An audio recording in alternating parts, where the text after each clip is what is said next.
Awesome Tech Tips here, and today's video we'll be learning about arithmetic operations, or fancy for math in Python. Now Python, there's actually a lot you can do with math, but I'll just show you the simple stuff first. So, in Python we have plus, we have minus, we have multiplication, and we have division. Now, you can actually use them either variables, or you can actually just use it inside the print function itself. So you go like 6 plus 5. After that, you get the run done here. So boom, you get 11. After that, you also do times. After that, yep, you get 30. Division 6.2. And yeah, let's actually talk about division more. So in Python, there are two different types of division. So there is normal division, where you also get a floating point number. Now, float just means a decimal number in Python, if you can recap from the last video about data types. So, this type of division usually returns a point number, even if it makes a whole number. So let's run it. And as you can see, there's still the 0.0 there. I said there's another type of division that rounds it. And, as you can see here, it only returns 1. So you do something like 6 divided by 5 whole around it, it will still return 1, even though that's not entirely accurate. And after that, it also goes for multiplication. You can do double asterisks to do exponents. So it says 6 times 5, now 6 to the power of 5. So that's that, we get this. 7,776 here. After that, there's also modulus.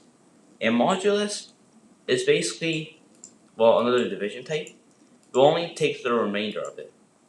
For example, what is the remainder from 6 divided by 5? And it should tell you it's 1. Because, as you can see, well, if you know math, you understand, right? After that, Python automatically follows this thing called order of operations. And order of operations, if you guys don't know, is basically the way that math is handled with, like, in the sequence. Take this equation, right? What is the answer to this equation? Well, we can find it using order of operations. So, you have the 6 minus 4. In math, what you do first is you always do multiplication before subtraction and addition, and it goes from left to right. So, first, we do multiplication, and 4 times 8 equals to 32. Now 6 minus 32. After that, we just do that, and now you have negative 26. There you go. And that's how you would do it. After that, math always follows this order. It always does grouping symbols first, like this, this, and this. And always does the stuff inside these symbols first. And then after that, it does exponents, like this. And then after that, it will do multiplication, division. After that, addition and minus, going from left to right. So just keep that in mind. Python does this automatically for you, which is nice, so you don't have to figure this out for yourself. Now, in Python, there is this thing called a module. A module is basically just a file that contains Python code, or more specifically, methods that you can use in your code. For example, for Python, there is a module called math. And to get in your code, what I have to do is do import math. And as you can see, we have it now, because it is great. Now after that, what you can do is, if you do math dot and use the operator, you can see all the different methods here. As you can see, there's a lot of them. Now I can't show you all of them, but I can show you a few simple ones.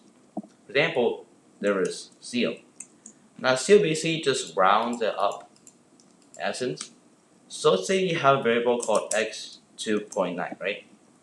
As that, if you do print math seal, after that we put x in here, you'll see that it gets 3, because 2.9 round up, equals to 3, right? After that, there's also the absolute method operator here. Well, it isn't actually in the math import, it's automatically included within Python. So abs stands for absolute value.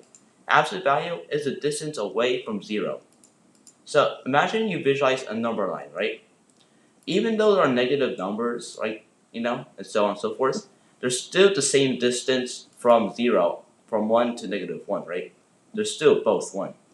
So obviously, if you run this, you get 2.9, as you can see. But if we make this a negative number, it's still 2.9 because it's the same distance away from the number line. So that's what I have here. And if you want to learn more about the math module in Python, you can actually head over to your browser and I'll show you how to do it. Now, I want you to head over to your browser. And don't worry about my Google search. I'm not sure why it looks like this. Anyway, what I want you to do is go type in Python 3 math module.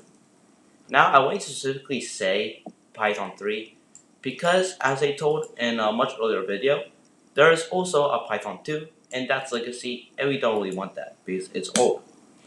So after that, when you type in, you should be able to see this docs.python.org, and it should show you this math. Now, as you can see, this is a very nice list here. It shows you all the different functions and puts it under categories of what it does, tells you what it does, and the syntax for it over here. So you could go skim through this, see what might be useful to you as you go off your coding career. And yeah, that's all I have today for you folks. See you later.